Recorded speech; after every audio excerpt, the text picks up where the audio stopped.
سلام، من سهیل درودی هستم و اینجا پادکست تخیله. شما شنونده 4مین قسمت از پادکست تخیل هستین. قصد داریم تو این قسمت داستانی از صمد بهرنگی به اسم ماهی سیاه کوچولو را بخونیم. امیدوارم لذت ببریم.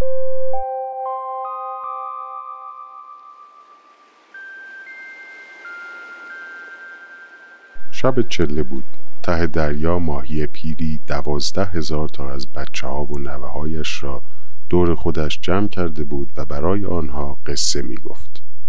یکی بود یکی نبود. یک ماهی سیاه کوچولو بود که با مادرش در جویباری زندگی می کرد. این جویبار از دیواره های سنگی کوه بیرون می زد و ته دره روان می شد. خانه ماهی کوچولو و مادرش پشت سنگ سیاهی بود، زیر سقفی از خزه. شبها دوتایی زیر خزه ها می خوابیدند. ماهی کوچولو حسرت به دلش مانده بود که یک دفعه هم که شده مهتاب را توی خانهشان ببیند. مادر و بچه صبح تا شام دنبال همدیگر می افتادند و گاهی هم قاطی ماهی های دیگر می شدند و تون توی یک تکه جا می رفتند و بر می گشتند. این بچه یکی یک دانه بود، چون از 10,000 تخمی که مادرش گذاشته بود تنها همین یک بچه سالم در آمده بود. چند روزی می شد که ماهی کوچولو خیلی توی فکر بود و کم حرف می زد.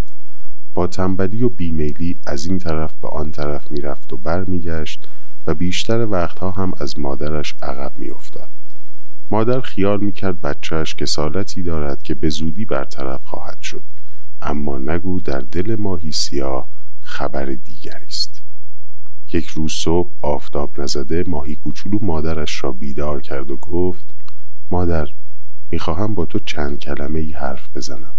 مادر خوابالوده گفت: بچه جون، حالا هم وقت گیر آوردی؟ حرفت را بگذار برای بعد. بهتر نیست برویم گردش؟ ماهی کوچولو گفت: نه مادر، من دیگر نمیتوانم گردش کنم. باید از اینجا بروم. مادر گفت: حتما باید بروی؟ ماهی کوچولو گفت: آره مادر، باید بروم. مادرش گفت: آخر صبح به این زودی کجا میخواهی بروی؟ ماهی سیاه کوچولو گفت: میخواهم بروم ببینم آخر جویبار کجاست. میدانی مادر، من ماهاست تو این فکرم که آخر این جویبار کجاست و هنوز که هنوز است نتوانستم چیزی سر در بیاورم. از دیشب تا حالا چشم به هم نگذاشتم و همه‌اش فکر کردم. آخرش هم تصمیم خودم را گرفتم که بروم آخر جویبار را پیدا کنم. دلم میخواهد بدانم جاهای دیگر چه خبرهایی است. مادر خندید و گفت: من هم وقتی بچه بودم خیلی از این فکر هم کردم. آخر جانم، جویبار که اول و آخر ندارد. همین است که هست. جویبار همیشه روان است و به هیچ جایی هم نمیرسد. ماهی سیاه کوچولو گفت: آخر مادر جان، مگر این نیست که هر چیزی به آخر میرسد؟ شب به آخر میرسد، روز به آخر میرسد، هفته، ماه، سال. مادرش میان حرفش دوید و گفت: این حرفای گنده را بگذار کنار، پاشو برویم گردش. حالا موقع گردش است، نه این حرفا. ماهی سیاه کوچولو گفت: نه مادر، من دیگر از این گردش ها خسته‌ام و میخواهم راه بیفتم و بروم ببینم جاهای دیگر چه خبرهایی است. ممکن است فکر کنی که یک کسی این حرفها را به ماهی کوچولو یاد داده، اما بدان که من خودم خیلی وقت است در این فکرم. البته چیزهای زیادی از این و آن یاد گرفتم. مثلا این را فهمیدم که بیشتر ماهی‌ها موقع پیری شکایت می‌کنند که زندگیشان را بیخودی تلف کردند. دائم ناله و نفرین می‌کنند و از همه چیز شکایت دارند. من می‌خواهم بدانم که راستی زندگی یعنی این که توی یک تکه جا هی بروی و برگردی تا پیر بشوی و دیگر هیچ، یا اینکه طور دیگری هم توی دنیا می شود زندگی کرد. وقتی حرفهای ماهی کوچولو تمام شد مادرش گفت: بچه جان، مگر به سرت زده؟ دنیا دیگر یعنی چه؟ دنیا همین جاست که ما هستیم. زندگی هم همین است که ما داریم. در این وقت ماهی بزرگی به خانه آنها نزدیک شد و گفت: همسایه، سر چی با بچت بگو مگو می کنی؟ انگار امروز خیال گردش کردن ندارید. مادر ماهی به صدای همسایه از خانه بیرون آمد و گفت: چه سال و زمونه ای شده، حالا دیگر بچه ها می خواهند به مادرهایشان چیز یاد بدهند. همسایه گفت: چطور مگر؟ مادر ماهی گفت ببین این نیم وجبی کجاها میخواهد برود. دائم میگوید میخواهم بروم ببینم دنیا چه خبر است. چه حرفهای گنده گنده ای. همسایه گفت کوچولو ببینم تو از کی تا حالا عالم و فیلسوف شده ای و ما را خبر نکرده ای. ماهی کوچولو گفت خانم من نمیدانم شما عالم و فیلسوف به چه میگویید. من فقط از این گردش ها خسته شدم و نمیخواهم به این گردش های خسته کننده ادامه بدهم و الکی خوش باشم و یک دفعه چشم باز کنم و ببینم مثل شماها پیر شدم و هنوز هم همان ماهی چشم بسته ایم که بودم. همسایه گفت وا چه حرفا. مادرش گفت من هیچ فکر نمی کردم بچه یکی یک دانم اینطوری از آب در بیاید. نمیدانم کدام بد جنسی زیر پای بچه نازنینم نشسته. ماهی کوچولو گفت هیچ کس زیر پای من ننشسته. من خودم عقل و هوش دارم و میفهمم. چشم هم دارم و میبینم. همسایه به مادر ماهی گفت خواهر اون حلزون پیچ پیچیه یادت هست؟ مادر گفت آره خوب گفتی. زیادی پاپه بچه هم میشد. بگویم خدا چه کارش کند. ماهی کوچولو گفت بس کن مادر او رفیق من بود. مادرش گفت رفاقت ماهی و حلزون دیگر نشنیده بودیم. ماهی کوچولو گفت من هم دشمنی ماهی و حلزون نشنیده بودم اما شماها سر آن بیچاره را زیر آب کردید. همسایه گفت این حرفا مال گذشته است. ماهی کوچولو گفت شما خودتان حرف گذشته را پیش کشیدید. مادرش گفت حقش بود بکشیمش. یادت رفته اینجا و آنجا می نشست و چه حرفهایی می زد؟ ماهی کوچولو گفت پس مرا هم بکشید چون من هم همان حرفها را می زنم. چه درد سرتان بدهم. صدای بگو مگو ماهی های دیگر را هم به آنجا کشاند. حرفهای ماهی کوچولو همه را عصبانی کرده بود. یکی از ماهی پیرها گفت خیال کرده ای به تو رحم می کنیم؟ دیگری گفت فقط یک گوشمالی کوچولو می خواهد. مادر ماهی گفت بروید کنار دست به بچه‌ام نزنید.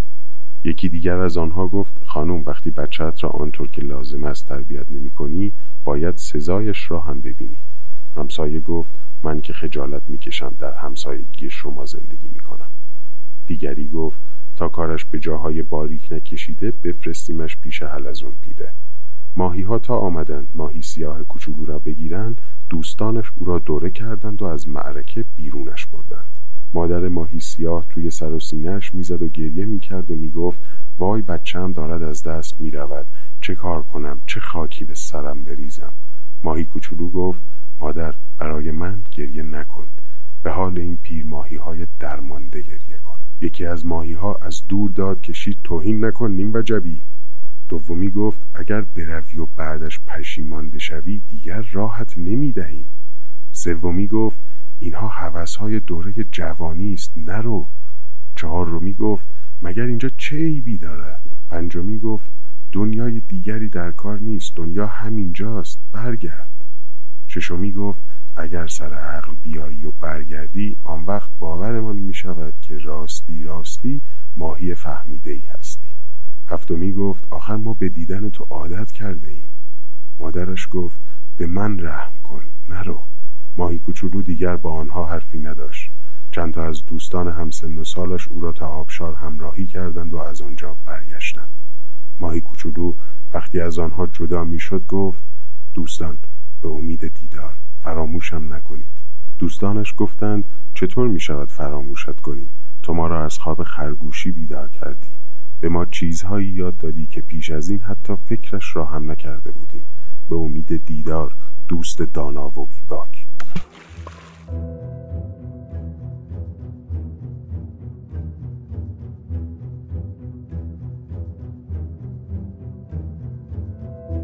ماهی کوچولو از آبشار پایین آمد و افتاد توی یک برکه پرآب. اولش دست و پایش را گم کرد اما بعد شروع کرد به شنا کردن و دور برکه گشت زدن. تا آن وقت ندیده بود که آن همه آب یک جا جمع بشود. هزارها کفچ ماهی توی آب وول می‌خوردند. ماهی سیاه کوچولو را که دیدند مسخره‌اش کردند و گفتند ریختش را باش تو دیگر چه موجودی هستی. ماهی خوب وراندازشان کرد و گفت خواهش میکنم توهین نکنید. اسم من ماهی سیاه کوچولو است. شما هم اسمتان را بگویید تا با هم آشنا بشویم. یکی از کفچ ماهی ها گفت ما هم دیگر را کفچ ماهی صدا میکنیم. یکی دیگر گفت دارای اصل و نسب. دیگری گفت از ما خوشگلتر توی دنیا پیدا نمی شود. دیگری گفت مثل تو بیریخت و بدقیافه نیستیم. ماهی گفت من هیچ خیال نمی کردم شما انقدر خودپسند باشید. باشد، من شما را می بخشم، چون این حرفها را از روی نادانی می زنید. کفچ ماهی ها یک صدا گفتند یعنی ما نادانیم؟ ماهی گفت اگر نادان نبودید می دانستید در دنیا خیلی های دیگر هم هستند که ریختشان برای خودشان خیلی هم خوشایند است. شما حتی اسمهایتان هم مال خودتان نیست. کفچ ماهی ها خیلی عصبانی شدند، اما چون دیدن ماهی کوچولو راست میگوید از در دیگری در آمدند و گفتند اصلا تو بی خود به در و دیوار میزنی. ما هر روز از صبح تا شام دنیا را میگردیم، اما غیر از خودمان و پدر مادرمان هیچ کس را نمیبینیم مگر کرمهای ریزه که آنها هم به حساب نمیآیند. ماهی گفت شما که نمیتوانید از برکه بیرون بروید، چطور از دنیا گردی دم میزنید؟ کفچ ماهی ها گفتند مگر غیر از برکه دنیای دیگری هم داریم؟ ماهی گفت دست کم باید فکر کنید که این آب از کجا به اینجا میریزد و خارج از آب چه چیزهایی هست. کفچ ماهی ها گفتند خارج از آب دیگر کجاست؟ ما که هرگز خارج از آب را ندیده ایم. به سرت زده؟ ماهی سیاه کوچولو هم خنده اش گرفت. فکر کرد بهتر از کفچ ماهی ها را به حال خودشان بگذارد و برود. بعد فکر کرد بهتر است با مادرشان هم دو کلمه ای حرف بزند. پرسید حالا مادرتان کجاست؟ ناگهان صدای زیر قورباغه‌ای او را از جا پراند. قورباغه که لب برکه روی سنگی نشسته بود جست زد توی آب و آمد پیش ماهی و گفت من اینجام، فرمایش؟ ماهی گفت سلام خانم بزرگ. قورباغه گفت الان چه وقت خودنمایی است موجود بی اصل و نسب؟ بچه گیر آورده‌ای و داری حرفای گنده گنده میزنی؟ من دیگر آنقدرها عمر کردم که بفهمم دنیا همین برکه است. بهتر است بروی دنبال کارت و بچه‌های مرا از راه به در نبری. ماهی کوچولو گفت 100 تا از این عمرها هم که بکنی باز هم یک قورباغه نادان و درمانده بیش نیستی. قورباغه عصبانی شد و جست زد طرف ماهی کوچولو.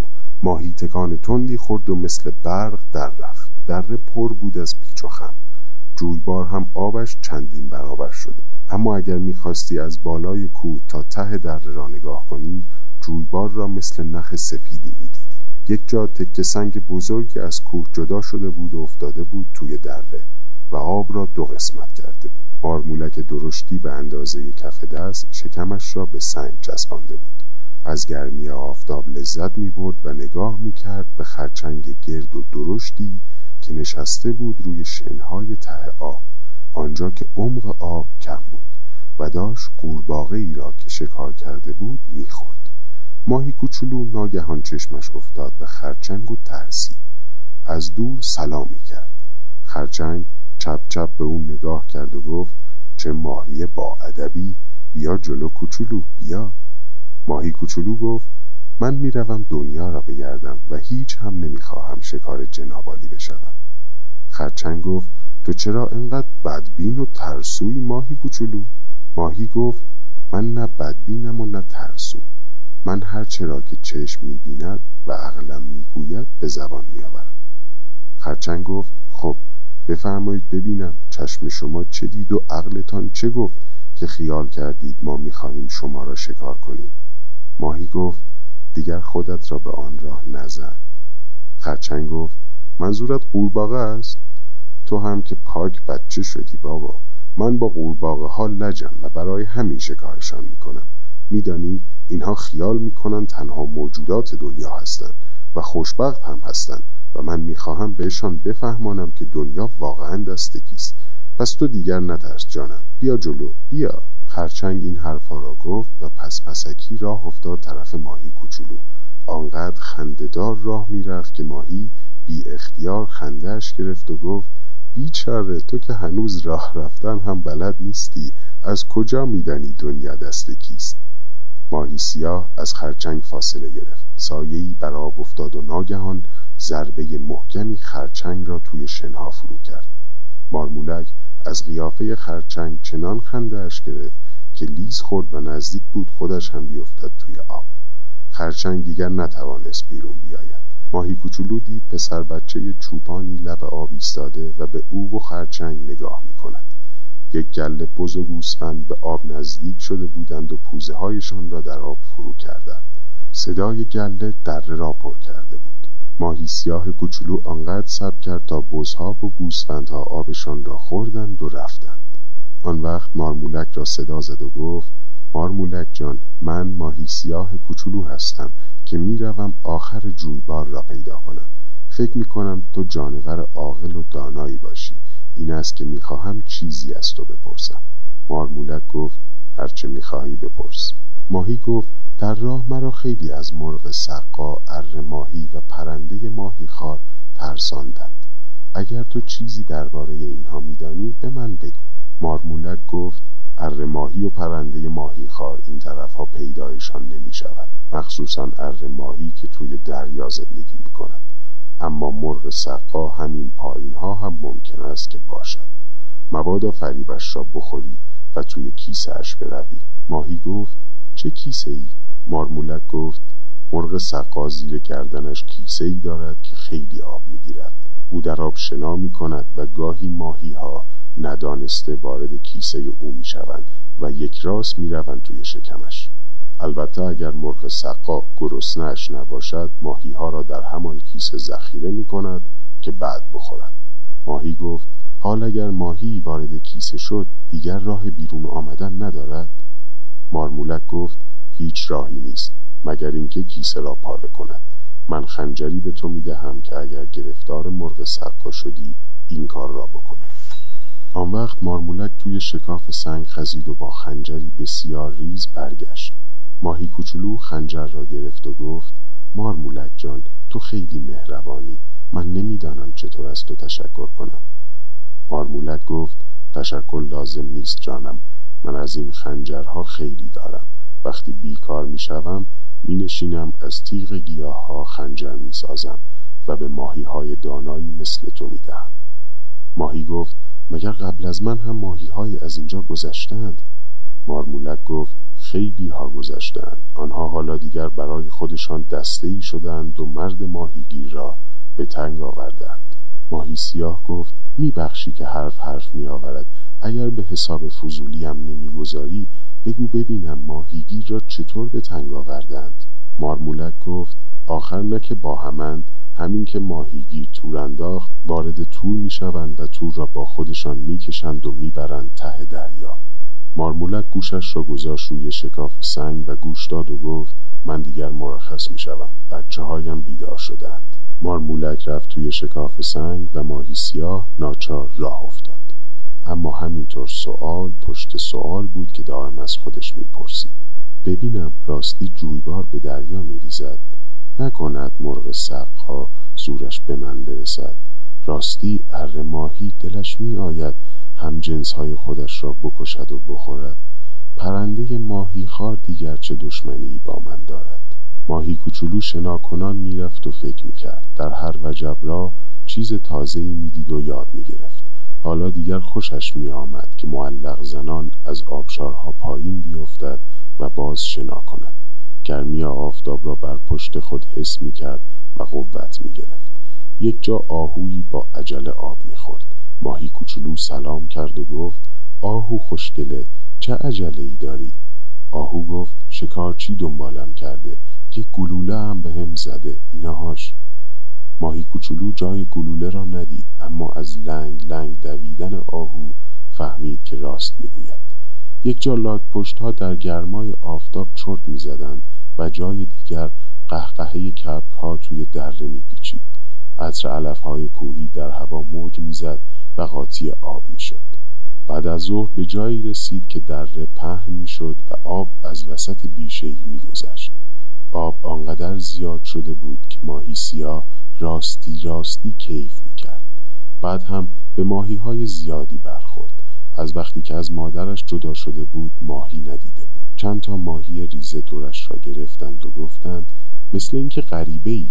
ماهی سیاه گفت: آره غریبم، از راه دوری می آیم. ماهی ریزه ها گفتند: کجا می خواهی بروی؟ ماهی سیاه گفت: می روم آخر جویبار را پیدا کنم. ماهی ریزه ها گفتند: کدام جویبار؟ ماهی سیاه گفت: همین جویبار که توی آن شنا می کنیم. ماهی ریزه ها گفتند: ما به این می گوییم رودخانه. ماهی سیاه چیزی نگفت. یکی از ماهی‌های ریز گفت هیچ میدانی مرغ سقا نشسته سر راه؟ ماهی سیاه گفت آره میدانم. یکی دیگر گفت این را هم میدانی که مرغ سقا چه کیسه گل و گشادی دارد؟ ماهی سیاه گفت این را هم میدانم. ماهی ریزه گفت با این همه باز میخواهی بروی؟ ماهی سیاه گفت آره، هر طور که شده باید بروم.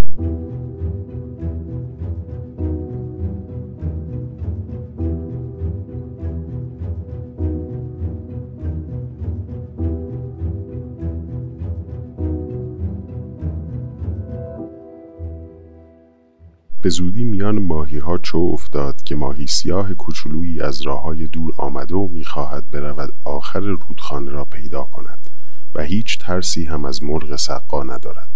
چند تا از ماهی ریزه ها وسوسه شدند که با ماهی سیاه بروند، اما از ترس بزرگترها صدایشان در نیامد. چند تا هم گفتند اگر مرغ سقا نبود با تو می آمدیم، اما از کیسه مرغ سقا می ترسیم. لب رودخانه دهی بود. زنان و دختران ده توی رودخانه ظرف و لباس می شستند. ماهی کوچولو مدتی به هیاهوی آنها گوش داد و مدتی هم آبتنی بچه ها را تماشا کرد و راه افتاد. رفت و رفت و رفت و باز هم رفت تا شب شد. زیر سنگی گرفت و خوابید. نصف شب بیدار شد و دید ماه توی آب افتاده و همه جا را روشن کرده. ماهی سیاه کوچولو ماه را خیلی دوست داشت. شبهایی که ماه توی آب می افتاد، ماهی دلش می خواست از زیر خزه ها بیرون بخزد و چند کلمه‌ای با او حرف بزند، اما هر دفعه مادرش بیدار می شد و او را زیر خزه ها می کشید و دوباره می خواباند. ماهی کوچولو پیش ماه رفت و گفت سلام ماه خوشگلم. ماه گفت سلام ماهی سیاه کوچولو، تو کجا؟ اینجا کجا؟ ماهی گفت جهانگردی می کنم. ماه گفت جهان خیلی بزرگ است، تو نمی توانی همه جا را بگردی. ماهی گفت باشد، هر جا که توانستم می روم. ماه گفت دلم می خواست تا صبح پیشت بمانم، اما ابر سیاه بزرگی دارد می آید طرف من که جلوی نورم را بگیرد. ماهی گفت ماه قشنگ، من نور تو را خیلی دوست دارم، دلم می خواست همیشه روی من بتابد. ماه گفت ماهی جان، راستش من خودم نور ندارم، خورشید به من نور می دهد و من هم آن را به زمین می تابانم. راستی تو هیچ شنیده ای که آدم ها می خواهند تا چند سال دیگر پرواز کنند و بیایند روی من بنشینند؟ ماهی گفت این غیر ممکن است. ماه گفت کار سختی است، ولی آدم ها هر کار که دلشان بخواهد. ماه نتوانست حرفش را تمام کند.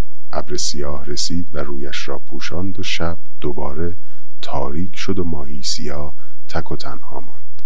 چند دقیقه مات و متحیر تاریکی را نگاه کرد، بعد زیر سنگی خزید و خوابید. صبح زود بیدار شد. بالای سرش چند تا ماهی ریزه دید که با هم پچ پچ می کنن و تا دیدن ماهی سیاه بیدار شده یک صدا گفتند صبح بخیر. ماهی سیاه زود آنها را شناخت و گفت صبح بخیر، بالاخره دنبال من راه افتادید؟ یکی از ماهی‌های ریزه گفت آره، اما هنوز ترسمان نریخته. یکی دیگر گفت فکر مرغ سقا راحتمان نمیگذارد. ماهی سیاه گفت شما زیاد فکر میکنید، همه‌اش که نباید فکر کرد، راه که بیفتیم ترسمان به کلی میریزد. اما تا خواست راه بیفتد دید که آب دور و برشان بالا آمده و سرپوشی روی سرشان گذاشته شده و همه جا تاریک شده و راه گریزی هم نمانده. ماهی سیاه فوری فهمید توی کیسه مرغ سقا گیر افتادند. ماهی سیاه کوچولو گفت دوستان، ما توی کیسه مرغ سقا گیر افتادیم، اما راه فراری وجود دارد. ماهی ریزه ها شروع کردند به گریه و زاری. یکیشان گفت ما دیگر راه فراری نداریم، تقصیر توست که زیر پای ما نشستی و ما را از راه به در کردی. یکی دیگر گفت حالا همه ما را قورت می‌دهد و دیگر کارمان تمام شده. ناگهان صدای قهقهه ترسناکی در آب پیچید. این مرغ سقا بود که میخندید و میگفت چه ماهی ریزه هایی گیرم آمده، راستی که دلم برایتان میسوزد، هیچ دلم نمیآید قورتتان بدهم.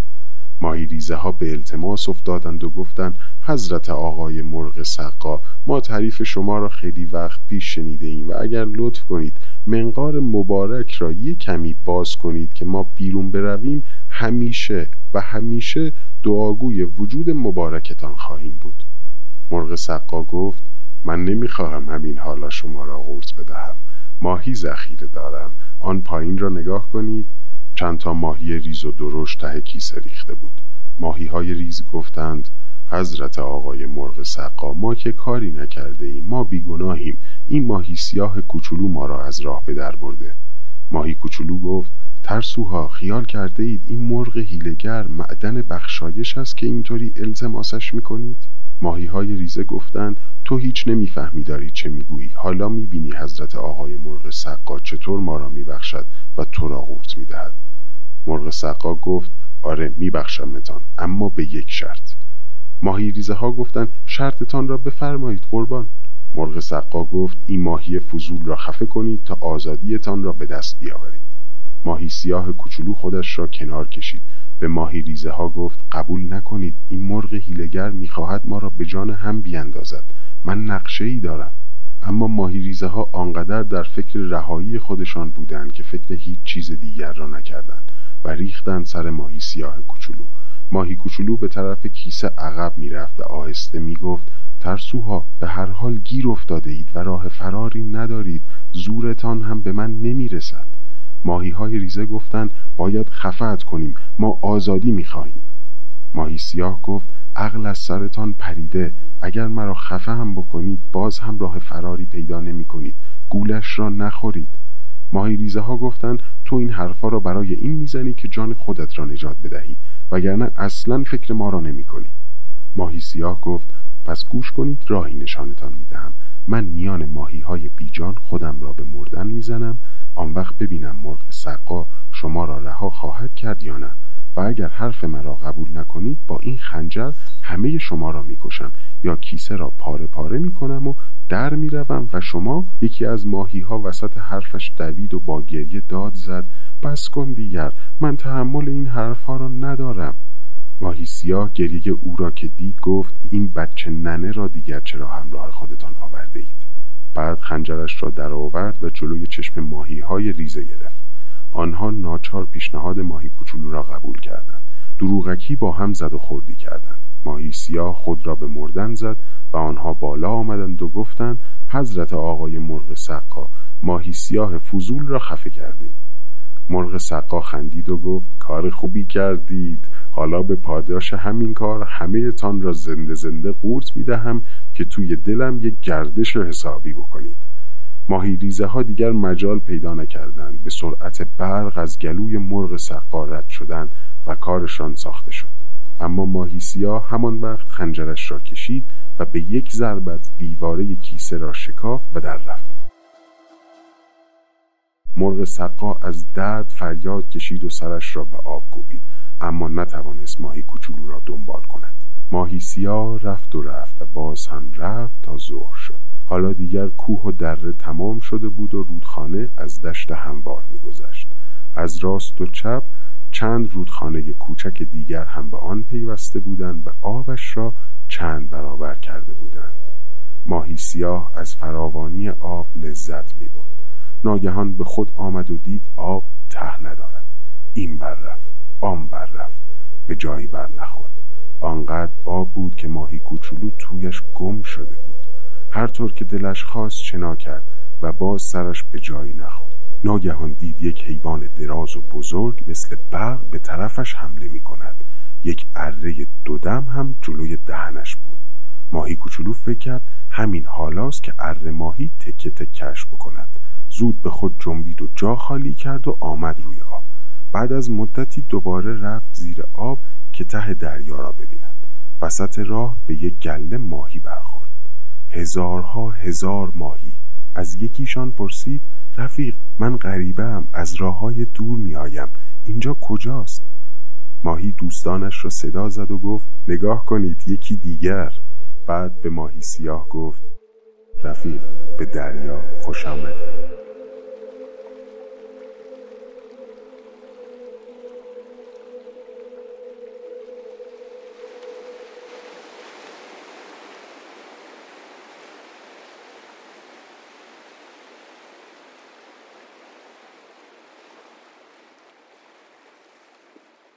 یکی دیگر از ماهی‌ها گفت همه رودخانه‌ها و جویبارها به اینجا می‌ریزند. البته بعضی از آنها به باتلاق فرو می‌روند. یکی دیگر گفت هر وقت دلت خواست می‌توانی داخل دسته ما بشوی. ماهی سیاه کوچولو شاد بود که به دریا رسیده است. گفت بهتر است اول گشتی بزنم، بعد بیایم داخل دسته شما بشوم. دلم می‌خواهد این دفعه که تور مرد ماهیگیر را در میبرید من هم همراه شما باشم. یکی از ماهی‌ها گفت همین زودی‌ها به آرزویت میرسی، حالا برو گشتت را بزن. اما اگر روی آب رفتی مواظب ماهیخوار باش که این روزها دیگر از هیچ کس پروایی ندارد. هر روز تا 4-5 تا ماهی شکار نکند دست از سر ما بر نمی‌دارد. آن وقت ماهی سیاه از دسته ماهی‌های دریا جدا شد و خودش به شنا کردن پرداخت. کمی بعد آمد به سطح دریا. آفتاب گرم میتابید. ماهی سیاه کوچولو گرمی سوزان آفتاب را بر پشت خود حس می‌کرد و لذت می‌برد. آرام و خوش در سطح دریا شنا می‌کرد و به خودش می‌گفت مرگ خیلی آسان می‌تواند الان به سراغ من بیاید، اما من تا می‌توانم زندگی کنم نباید به پیشواز مرگ بروم. البته اگر یک وقتی ناچار با مرگ روبرو شدم که میشوم مهم نیست. مهم این است که زندگی یا مرگ من چه اثری در زندگی دیگران داشته باشد. ماهی سیاه کوچولو نتوانست فکر و خیالش را بیشتر از این دنبال کند. ماهیخوار آمد و او را برداشت و برد. ماهی کوچولو لای منقار دراز ماهیخوار دست و پا می‌زد، اما نمی‌توانست خودش را نجات بدهد. ماهیخوار کمرگاه او را چنان سفت و سخت گرفته بود که داشت جانش در می‌رفت. آخر یک ماهی کوچولو چقدر می‌تواند بیرون از آب زنده بماند؟ ماهی فکر کرد که کاش ماهیخوار همین حالا قورتش بدهد تا دست کم آب و رطوبت داخل شکم او چند دقیقه‌ای جلوی مرگش را بگیرد. با این فکر به ماهیخوار گفت چرا مرا زنده زنده قورت نمی‌دهی؟ من از آن ماهی‌هایی هستم که بعد از مردن بدنشان پر از زهر می‌شود. ماهیخوار چیزی نگفت. فکر کرد ای حق باز، چه کلکی تو کارت است. نکند می‌خواهی مرا به حرف بیاوری که در بروی. خشکی از دور نمایان شده بود و نزدیکتر می‌شد. ماهی سیاه فکر کرد اگر به خشکی برسم دیگر کارم تمام است. این بود که گفت می‌دانم که می‌خواهی مرا برای بچه‌هایت ببری، اما تا به خشکی برسیم من مردم و بدنم کیسه پرزهری شده. چرا به بچه‌هایت رحم نمی‌کنی؟ ماهیخوار فکر کرد احتیاط هم خوب کاریست. تو را خودم می‌خورم و برای بچه‌هایم ماهی دیگری شکار می‌کنم. اما ببینم کلکی تو کار نباشد. نه، هیچ کاری نمی‌توانی بکنی. ماهیخوار در همین فکرها بود که دید بدن ماهی سیاه شل و بی حرکت ماند. با خودش فکر کرد یعنی مرده؟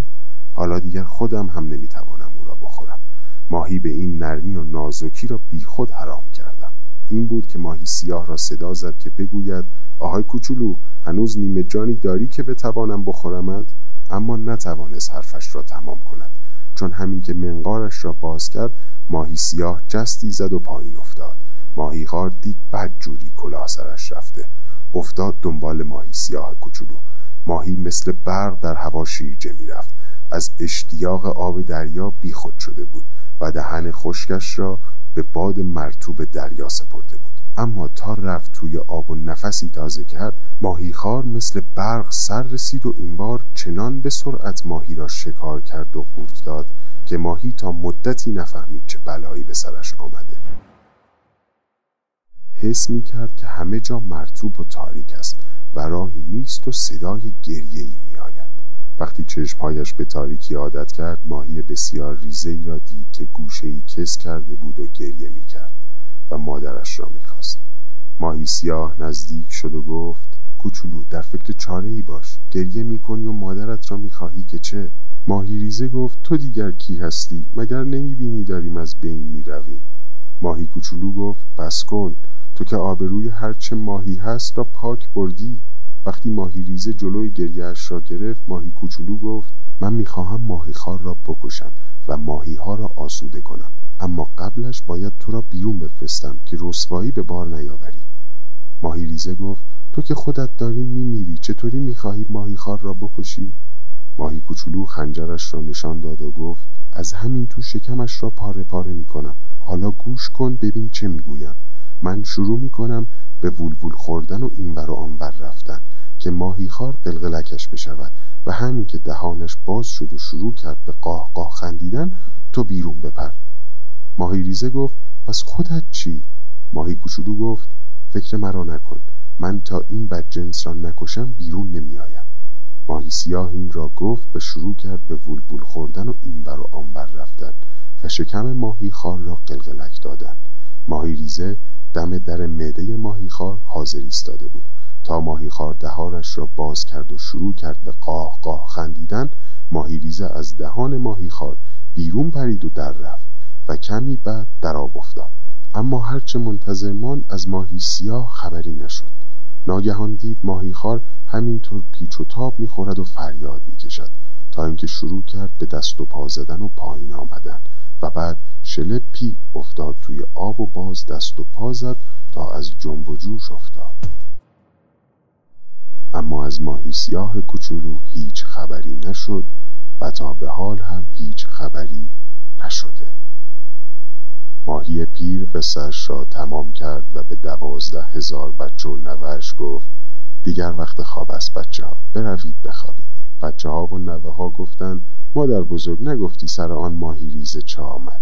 ماهی پیر گفت آن هم بماند برای فردا شب، حالا وقت خواب است، شب بخیر. 11,999 ماهی کوچولو شب بخیر گفتند و رفتن خوابیدند.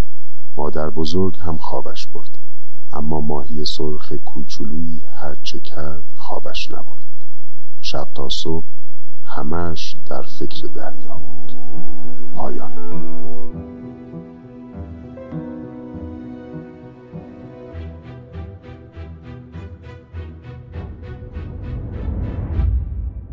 خیلی ممنونم که به روایت من از قصه ماهی سیاه کوچولو گوش دادین.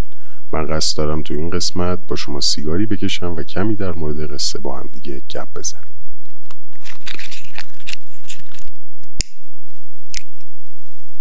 تا یادم نرفته این رو هم بگم، اگر قبلا داستانی خوندید که به نظرتون ارزش شنیده شدن داره، اون رو حتما به ما معرفی بکنید.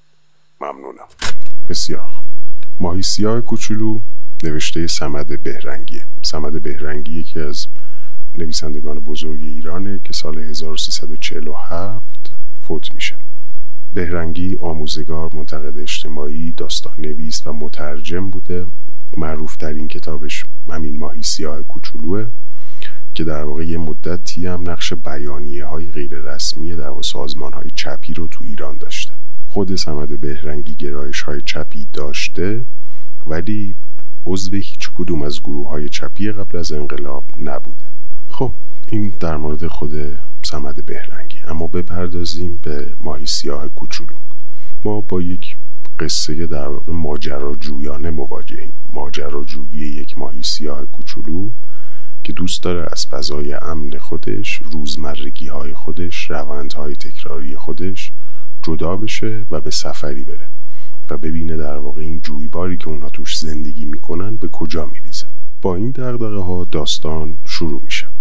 ماهی سیاه کوچولو اول با مادرش و بعد هم با هم محلی هاش شروع میکنه به مکالمه کردن. اونها رو عصبی میکنه، دوستانش نجاتش میدن و بعد از این اتفاقات اون رهسپار این ماجراجویی میشه. در این ماجراجویی با در واقع موانع زیادی برخورد میکنه که هر کدومش باعث میشه که شجاعت و جسارت این کاراکتر هی بیشتر و بیشتر و بیشتر بشه و خیلی تمایل داره که آموزش ببینه، یاد بگیره، از دیگران سوال بکنه. اگر کسی بهش بی احترامی کرد تلاش میکنه که با بی احترامی جوابش رو نده، ولی دیگه اگر از مرز بگذره این هم شروع میکنه پاسخ دادن. در واقع عرضم به حضور شما که این روند قهرمانانه کاراکتر ما همینطوری ادامه پیدا میکنه. جایی از یک استادی در واقع یک پیر دانایی که همون مارمولک باشه خنجری دریافت میکنه که در مسیرش به راهش به کمکش میاد. جایی گیره در واقع مرغ سقا میفته، با اون خنجره کیسه مرغ سقا رو پاره میکنه و خودش رو نجات میده. حالا همه این اتفاقاتی که داره میفته ما تو هر کدوم از این واقعه ها و در واقع مواجهه ماهی سیاه کوچولو با افراد دیگر، با جوامع دیگر، با کاراکترهای دیگر داریم چجوری بگم مینیمال شده ای از طبقات و افکار مردم ایران رو از نگاه صمد بهرنگی داریم باش مواجه میشیم. به هر حال این مسیر انقدر پیش میره و انقدر این ماهی سیاه کوچولو توانمند میشه و جسارت به دست میاره که جایی تصمیم میگیره برای کمک کردن به هم نوعان خودش حتی جان خودش رو فدا بکنه و در واقع با اون مرغ ماهیخوار درگیر میشه که حالا درستم است این یه جایی هم وقتی داره این زندگی رو تجربه میکنه، اون جسارت ها رو داره، با همه اینها کمی در مورد مرگ فکر میکنه و وقتی به یاد مرگ میفته میگه نباید مرگ مانع زندگی من بشه و من هم نباید به پیشواز این برم، ولی باید همیشه آمادش باشم چون ممکنه هر لحظه از راه برسم. و دقیقا همون لحظه است که این مرغ ماهیخوار هم میاد و میرسیم به پایان داستان که در واقع به نظر بنده اینجا شاهکار صمد بهرنگی رو ما میتونیم لمس بکنیم. چرا میگن اینقدر این نویسنده بزرگیه؟ صمد بهرنگی داستان رو در یک اوج تمام عیار به پایان میرسونه. این اوج تمام عیار جاییه که ماهی سیاه کوچولو اون مرغ ماهیخوار رو از پا در آورده ولی معلوم نیست سرنوشت خودش چی میشه و یهو از اون روایت ماجراجویانه میایم بیرون، برمیگردیم به اول قصه که یک ماهی پیری داره برای بچه ها و نوه هاش قصه تعریف میکنه و اینجا واقعا دیگه اوج هنرمندی صمد بهرنگیه. وقتی برمیگردیم به واقعیت در واقع و مادر بزرگ میگه که قصه بماند ادامش برای فردا شب، همه ماهی ها سوال میکنن، نوه ها و بچه ها سوال میکنن که خب چی شد سرنوشت این؟ و مادر بزرگ میگه فردا شب میگم و برید بخوابید. بچه ها میخوابن، خودش میگه 1999 تا از این ماهی ها میخوابن ولی یه دونه از این ماهی های سرخ کوچولو به فکر دریا بیداره و این دیگه انتهای هنرمندی صمد بهرنگیه که ما رو با یک تعلیقی رها میکنه و اجازه میده که خود این تعلیقه، خود این مسیره که برای ما روایت کرده بر ما نمایان بشه و ما بتونیم اون رو یه ذره دقیق تر درک بکنیم. دقیقاً در اوج داستان از داستان میاد بیرون و حالا میگه بهش کمی فکر کن، مثل یه دونه از این ماهی ها که داره بهش فکر میکنه و اغوای دریا شده. دیگه این داستان براش صرفاً نیست، براش یک راهنمای مسیره که این آدم هم میخواد این در واقع آدم میگم این ماهی سرخ کوچولو هم میخواد همون تجربیات ماهی سیاه کوچولو رو به دست بیاره و بدون دریا کجاست. در واقع آرزوهاش بزرگتر شدن، خواسته هاش بزرگتر شدن، انقدری که دیگه این به خواب نمیتونه فرو بره. دوست دارم این قسمت رو با جمله‌ای از همینگوی تموم بکنم. همینگوی میگه ماجراجویی جستجوی معنا در زندگی است. امیدوارم همیشه شاد باشید.